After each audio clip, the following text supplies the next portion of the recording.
잘 나가는 청년 한 사람이 있었습니다. 이 청년이 예수님을 찾아왔죠. 선하신 선생님, 내가 어떻게 하면 영생을 얻을 수 있겠습니까? 여러분, 요즘 같은 때에 청년이 잘 나간다는 것이 쉽지가 않잖아요. 이 청년은 젊은이였지만 부자였고 또 이스라엘 나라의 높은 고위 관리였습니다. 게다가 나름 대단히 경건하여서 어려서부터 율법을 철저하게 지키도록 훈련을 받았습니다. 정말 이 사람은 모든 사람들이 소유하고 싶은 그런 것들을 다 가진 그런 부러울 것이 없는 그런 청년이었습니다. 그러나 그가 아직도 갖고 싶은 것이 남아 있었는데 그것은 영생이라고 하는 것이었습니다. 그는 젊은이들이 자격증을 따서 스펙을 쌓는 것처럼 영생이라고 하는 아이템을 하나 더 자기의 삶에 보태서 자기의 스펙을 더 많이 가지려는 듯한 그런 마음으로 예수님께 영생은 어떻게 하면 갖는 겁니까? 이렇게 질문하는 것이었습니다. 그는 예수님께 와서 무릎을 꿇고 말을 하고 있었지만 예수님은 그의 마음을 알고 있었습니다. 그래서 예수님께서는 내가 온전하고자 할진대 가서 내 소유를 팔아 가난한 자들을 주라. 그리하면 하늘에서 보화가 내게 있으리라. 그리고 와서 나를 따르라. 이렇게 말씀을 하셨죠. 그러나 그 청년은 돈이 많은 부자였기 때문에 지금 너무 잘 나가고 있기 때문에 그 모든 것을 포기하고 오직 주님만을 따른다고 하는 것은 아까운 일이었어요.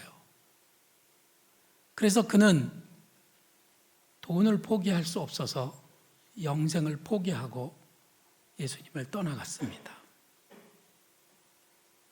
아마도 우리들 식으로 말하자면 이런 것일 수도 있어요. 성경을 읽읍시다. 바빠서 못 읽어요. 하고 있는 일이 너무 많아요. 안 그래도 뭐 다른 일도 많은데 성경까지 읽으라고 하냐, 이런 마음이죠.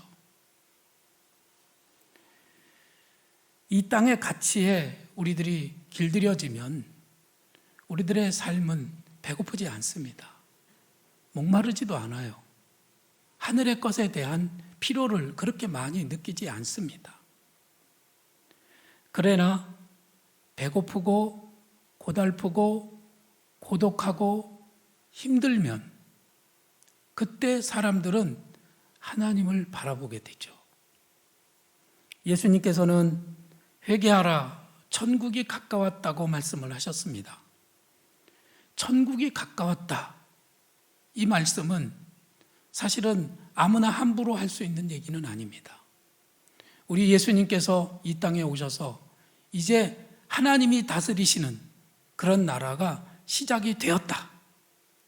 그러면 하나님이 다스리시는 나라는 세상 나라와는 사뭇 여러 가지 면에서 다른 점들이 있다는 것이죠. 그 중에 하나가 오늘 우리에게 들려주시는 말씀, 심령이 가난한 자는 복이 있나니 천국이 저희 것입니다 하시는 말씀입니다. 우리들은 이 산상수훈에서 바로 그 천국의 가치관을 배울 수 있기를 원합니다. 지금까지 우리들이 바라던 그런 것은 아니어요. 우리들은 가난하기를 원하지 않습니다. 우리들은 부자로 살고 싶어요. 우리들은 이 땅에서 잘 나가는 그런 청년처럼 살고 싶은 마음이 있습니다. 그러면서도 한편 또 우리는 영생을 소유하고 싶은 그런 양면성을 지닌 것이 우리들의 비전이죠. 그러나 어떤 순간에 만일에 그런 일이 없었으면 좋겠습니다마는 돈을 선택할래, 영생을 선택할래 그랬을 경우에 양단 간에 하나를 택해야 될 경우에는 우리들이 하나님을 선택할 수 있는 그런 믿음의 사람들이 됐으면 좋겠습니다. 자, 예수님께서 심령이 가난한 자는 복이 있나니 천국이 그들의 것이며 라고 말씀하셨을 때 여기 심령이 가난한 자라고 말씀하신 그 말씀이 무슨 뜻일까요? 여기서 가난하다고 하는 그 단어는 우리들이 보통 생각하는 그런 가난보다 더 근원적이고 더 절대적인 가난을 의미하는 것입니다. 보통 가난하다는 그런 의미는 그냥 돈이 없는 것을 가난하다고 말하죠. 궁핍하게 살아가는 것을 가난이라고 그렇게 말합니다. 그러나 여기 성경이 말씀하시는 이때의 가난은 절대적인 가난을 의미하는 거예요. 보통 돈이 없으면 몸이 건강해요? 그럼 몸이 건강하면 돈을 벌 수 있어요. 살아갑니다. 돈이 없더라도 지식이 있으면 취직해서 돈을 벌면 살아갈 수가 있어요. 뭐 지식도 없고 건강도 없고 돈도 없어도 어떤 사람은 부모님이 돈이 많아서 아니면 형제들이 돈이 좀 있어서 도와주면 뭐 또 그럭저럭 살아가는 이들도 있습니다. 그런 사람들을 가난하다고는 하지 않아요. 여기에서의 이 가난은 절대적인 가난으로서 아무것도 없는 겁니다. 정말 아무것도 없어요. 그래서 바랄 곳이라고 하는 것은 의지할 곳이 딱 한 곳이 있는데 그게 뭐냐면 하나님이에요. 하나님 밖에는 아무것도 의지할 것이 없는 그런 사람을 바로 가난한 사람이다. 푸토코스라고 그렇게 말하는 것이죠. 이런 사람들이 부르는 노래가 하나 있습니다. 그 노래가 어떤 노래냐면요. 천부여 의지 없어서 손들고 옵니다. 주 나를 외면하시면 나 어디 가리이까. 주님이 나를 외면하시고 주님이 나를 저리 가라 하시면 저는 아무것도 갈 데가 없습니다. 저는 돈도 없어요. 실력도 없어요. 누가 나를 이끌어주지도 않아요. 나는 재능도 없어요. 그냥 아무것도 없는 사람인데 주님마저 나를 외면하시면 나는 아무것도 갈 데가 없은 그런 사람입니다. 주님, 저를 제발 좀 불쌍히 여겨주십시오. 그게 이 사람의 18번지 노래이죠. 예수님께서는 그런 사람이 복이 있다고 말씀하세요. 할렐루야. 그러면 여기 혹시 바로 납니다 이렇게 생각이 드는 사람이 있습니까? 그런 사람 복 있는 사람이에요. 그러나 여기 혹시 앉아 계시면서도 아니에요. 저는 돈이 더 좋아요. 저는 돈 없이 하나님만 믿고는 못 살아요. 혹시 그런 마음을 가졌다면 오늘 말씀을 듣는 가운데 여러분들의 마음이 하나님께로 더 많이 기울어지고 하나님을 더 사모하는 그런 마음을 갖는 이 한 시간이 되기를 간절히 바랍니다. 자, 이런 사람을 심령이 가난한 사람이라고 하고 이런 가난한 마음은 그냥 아무나 가질 수 있는 마음은 아니에요. 그냥 일반 보통 사람들이 이런 마음을 갖는 것이 아니라는 것이죠. 그럼 어떤 사람들이 이런 마음을 가지고 이 복을 누리게 될 수 있을까요? 그래서 하나님께서는 이스라엘 백성들을 거친 들판 광야로 인도하십니다. 그곳에서 그들의 마음을 가난한 마음을 갖도록 하나님이 연단하신다는 말씀이에요. 성경을 보면 이렇게 말씀하셨죠. 다 같이 읽어보실까요? 내 조상들도 알지 못하던 만나를 광야에서 내게 먹이셨나니 이는 다 너를 낮추시며 너를 시험하사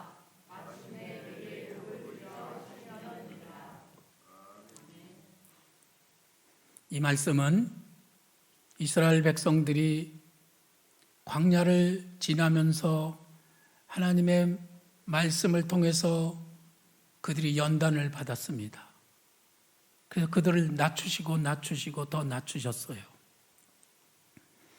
그래서 결국 마침내 그들이 복을 받는 사람이 되도록 하셨다는 것이죠. 사실은 그들은 가나안 땅에 바로 들어갈 수도 있었지만 하나님이 보시기에는 그들이 가나안 땅을 낙원을 바로 들어갈 자격이 아직도 부족했어요. 그래서 그들을 연단하시고 그들을 낮추신 것입니다. 어떤 때 저는 하나님을 조를 때가 있습니다. 하나님, 저한테 빨리 주시면 안 돼요? 이렇게 조를 때가 있죠. 근데 하나님은 아직도 멀었다. 조금만 더 기다려. 이렇게 말씀하세요. 그래서 주님의 때를 기다려야만 하는 것이 우리들이죠. 왜 기다려야 할까요? 아직 우리의 마음속에 그 가난한 마음이 부족한 겁니다. 천국에 들어갈 수 있는 그 가난한 마음이 우리들에게는 아직도 갖추어져 있지 않은 것이에요.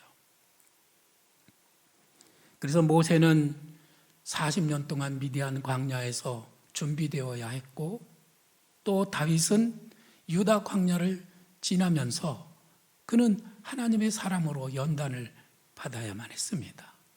그 광야 생활을 통해서 그들은 낮아졌어요. 그 광야 생활을 통해서 그들은 하나님을 의지하는 사람이 됐던 것입니다. 오늘 청년 신동해군이 우리에게 광야를 지나며라는 찬양을 들려줘서 너무 고맙습니다. 그 노랫말은 이런 것이죠. 왜 나를 깊은 어둠 속에 홀로 두시는지, 어두운 밤은 왜 그리 길었는지, 나를 고독하게, 나를 낮아지게 세상 어디도 기댈 곳이 없게 하셨네. 어쩌면 이 고백들은 우리 청년의 그런 간증이 들어있는 고백일 수도 있습니다. 이어서 주님만 내 도움이 되시고 주님만 내 빛이 되시는, 주님만 내 친구 되시는 광야, 주님 손 놓고는 단 하루도 살 수 없는 곳, 그것이 광야죠. 주께서 나를 사용하시려, 나를 더 정결케 하시려 나를 택하여 보내신 그곳 광야, 성령이 내 영을 다시 태어나게 하는 곳, 내 자아가 산산이 깨지고 높아지려 했던 내 꿈도 주님 앞에 내려놓고 오직 주님 뜻만 이루어지기를, 나를 통해 주님만 드러나시기를. 바로 모래바람이 막 쌩쌩 일어나는 그런 광야에 서서 이 노래를 부를 때 이 노래가 우리들에게 공감되는 그런 은혜가 있게 되는 것이죠. 왜 많은 사람들이 더 깊은 고독을 느껴야 할까요? 왜 성공하는 삶을 살았던 사람들이 왜 더 큰 무기력을 철저하게 인정했어야만 할까요? 그것은 이 광야를 통해서 그런 경험을 한 사람들이라야 가난한 마음을 갖게 되고, 그 가난한 마음이 바로 헝그리 정신 아니에요? 그 마음이 바로 하나님의 은혜를 덧입게 된다고 하는 것이고, 그런 광야를 거친 사람들이 나중에 높은 곳에 올랐을 때 겸손히 다른 사람을 섬기는 그런 사람이 되기 때문에 하나님께서는 이런 연단을 주시는 것이죠. 깊은 어둠 속에서 더 깊은 고독을 느낌으로 그들이 주님의 손을 놓고는 단 하루도 살 수 없다는 것을 철저하게 인정하고 확인할 때에 하나님께서 비로소 그에게 손을 내밀어서 그를 이끌어 주신다는 것이죠. 그때 하나님이 복을 주셔서 젖과 꿀이 흐르는 가나안 땅으로 인도하시게 되었다는 그런 고백입니다.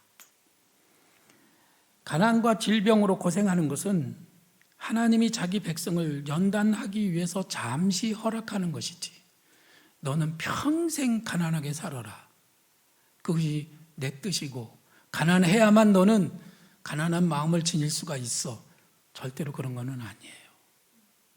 어떻게 할 수 있냐고요? 가난을 통해서, 광야 생활을 통해서 그들이 가난한 마음을 얻었을 때 하나님은 그들을 가나안 땅으로 인도해 주시잖아요. 젖과 꿀이 흐르는 땅에서 그들이 복락을 누리게 하시잖아요. 아시겠습니까? 가난이나 질병은 절대로 하나님이 우리에게 주고 싶은 것이 아니에요. 잠시 그것을 통해서 우리를 훈련하시는 것이에요. 근데 그 가난과 질병을 통해서 연단을 받아가지고 이 가난한 마음을 얻은 그 순간 우리들은 하나님의 도우심을 힘입게 된다는 말씀인데, 끝까지 고생은 죽도록 하고 헛고생만 하는 그런 사람이 적지 않다는 것을 저는 늘 보게 됩니다. 저는 우리 드림교회 성도들이 이 코로나 상황에서 고생을 많이 한 만큼 하나님 앞에서 내가 고난당한 것이 유익이었습니다 라고 고백하면서 하나님 앞에 가난한 마음을 드릴 수 있는 성도들이 다 되시기를 바랍니다. 그러니까 문제는 무엇이냐면은 이런 거예요. 내가 먹어서 배부르고 아름다운 집을 짓고 거주하게 되며 내 소와 양이 번성하며 내 은금이 증집되며 내 소유가 다 풍부하게 될 때에 내 마음이 교만하여 내 하나님 여호와를 잊어버릴까 염려하노라. 내가 마음에 이르기를 내 능력과 내 손의 힘으로 내가 이 재물을 얻었다 말할 것이라. 하나님 다 알고 계시는 거예요. 우리들이 좀 넉넉하게 살고 부유해지면 하나님을 곧 잊어버린다는 것이죠. 내 힘으로 이렇게 다 한 거야. 난 이렇게 잘난 사람이야. 이걸 자랑하고 싶은 것이 우리들의 모습이라는 것이죠. 이거는 하나님 뜻이 아니에요. 그래서 그런 사람들은 하나님이 걱정하시면서 다시 결국은 어디로 가야 되죠? 가나안으로 돌려보내시는 거예요. 또 그런 사람들은 광야로 가야 하는 거예요. 그런데 광야 생활을 하면서도 끝까지 깨닫지 못하는 사람, 하나님을 절대 의지하지 못하는 사람은 정말로 안타까운 사람들이죠. 그러나 어떤 사람은 그 반대로 부자이면서도 마음이 가난한 사람이 있습니다. 있을 수 있어요. 성경 말씀에 보면 아람의 군대 장관 나아만은 엄청난 권력을 가진 강대국의 국방부 장관입니다. 그런데 그가 나병에 걸렸을 때 그는 가난한 마음을 가지고 조그만 나라, 아주 작은 이스라엘 나라의 선지자 엘리사를 찾아가서 겸손히 무릎을 꿇고 자기 병을 고쳐달라고 간구하죠. 이것이 가난한 마음이에요. 그는 결국은 나병을 고침받았습니다. 또 부자 삭개오는 어땠습니까? 삭개오는 여리고 성에 살고 있는 세리장입니다. 그는 돈을 벌기 위해서 형제 자매를 외면했던 그런 야박한 사람이었지만 그가 깊은 고독 속에 빠졌을 때 너무너무 외롭고 많은 사람들이 자기를 따돌릴 때 그는 오히려 주님을 보고 싶었어요. 예수님이 여리고를 지나가신다는 소식을 듣고 예수님을 만나고 오고 싶어서 뽕나무 위로 올라가서 먼 발치에서 예수님을 바라봤던 것입니다. 그때 예수님이 삭개오의 이름을 부르시고 삭개오는 예수님을 자기 집에 모셨죠. 그리고 삭개오는 자기 재산의 절반을 뚝 잘라서 가난한 자들에게 나눠주겠다고 예수님께 말씀을 드립니다. 돈보다도 우리 주님의 은혜가 더 소중한 것이라는 것을 그가 깨달았기 때문에 그런 일을 할 수 있었고, 그는 그 가난한 마음으로 예수님으로부터 칭찬을 받고 영생을 얻을 수가 있었던 것이에요. 정말로 조심해야 될 것은 뭐냐면 기름진 마음입니다. 그가 가난하든지 아니면 부자든지, 그가 외로움에 있든지 아니면 그가 많은 사람들 가운데 있든지, 그가 어떠한 무기력한 상황에 있든지 간에 우리들이 마음에 기름이 지면은, 다른 말로 하면 교만한 마음이죠. 나는 할 수 있어. 나는 잘난 사람이야. 이런 마음으로 우리들이 살아간다면 그 기름진 마음은 우리를 원망하게 합니다. 어떤 사람이 기름진 마음을 가진 사람이냐? 이것을 제가 보고 알겠어요? 우리들도 잘 모르죠.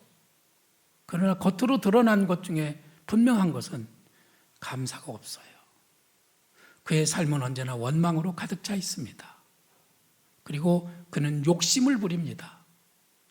그는 하나님보다 더 세상을 더 사모하고 세상에서 자기가 더 안정된 삶을 살아가는 것이 그의 삶의 목표이기 때문에 그는 가난한 마음을 잊어버렸습니다. 그게 기름진 마음이에요. 하나님께서는 이스라엘 백성이 광야 40년을 통해서 마음의 기름을 제거하고 가난한 마음이 되어 결국은 젖과 꿀이 흐르는 땅을 받도록 그렇게 복을 주셨던 것입니다. 우리도 코로나 덕분에 좀 고생 좀 했습니다.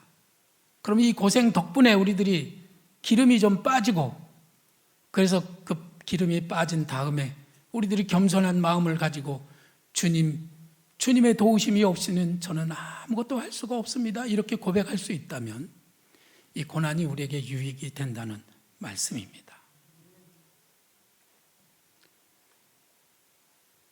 수로보닉의 여인이 있었습니다. 이 여인은 예수님이 두로에 자기 마을에 왔다는 소식을 듣고 예수님께 찾아가지요. 근데 성경 말씀을 보면 예수께서 일어나서 거기를 떠나 두로 지방으로 가서 한 집에 들어가 아무도 모르게 하시려 하나 숨길 수 없더라. 사실 예수님은 자기를 모르는 이방 땅 두로에 가셔서 거기에서 좀 쉬기를 원하셨어요. 아무도 모르는 집에 들어가서 거기서 편안히 좀 사람이 안 찾아오는 곳에서 쉬기를 원했던 것입니다. 그런데 이 수로보닉의 여인이 예수님 쉬고 계시는 방에 쳐들어간 거예요. 어떤 상황인지 아시겠죠? 보통 사람들 같으면 목사님 지금 쉬고 계세요? 그러면은 아유 그래요? 그러면 제가 좀 나중에 오죠. 이렇게 해야 되는 거잖아요. 근데 지금 예수님이 쉬고 계신다는데 그냥 상관없어 왕창 쳐들어가 가지고 주님 저를 불쌍히 여겨주십시오 이러고 주님께 지금 때를 쓰고 있는 상황입니다. 어떻게 그게 가능할까요? 마음이 지금 급합니다. 마음이 절박합니다. 그 마음은 하나님을 쉬지 못하시게 하려고 하는 그런 마음이죠. 너무 간절하기 때문에 주님을 쉬게 해드릴 여유가 없는 거예요. 예수님은 그를 꾸짖지 않으시죠. 이 여인이 이렇게 예수님께 말씀을 드립니다. 더러운 귀신 들린 어린 딸을 둔 한 여자가 예수의 소문을 듣고 곧 와서 그 발 아래 엎드렸다고 말하지요. 주여 저를 불쌍히 여기사 제 딸을 고쳐주십시오. 제 딸이 흉악히 귀신 들렸나이다. 예수님께서는 이 여인의 그런 이야기를 듣고 처음에는 외면하셨습니다. 못 들은 척 하셨어요. 아니 다른 때는 믿음이 없는 사람을 일부러 막 믿음을 갖게 해가지고 고쳐주시고, 그리고 고쳐달라고 하지도 않는데도 찾아가서 막 고쳐주시던 그 예수님이 왜 이렇게 이 여인에게는 박대하셨는지 우리는 잘 모르겠습니다. 성경은 설명하고 있지 않으니까요.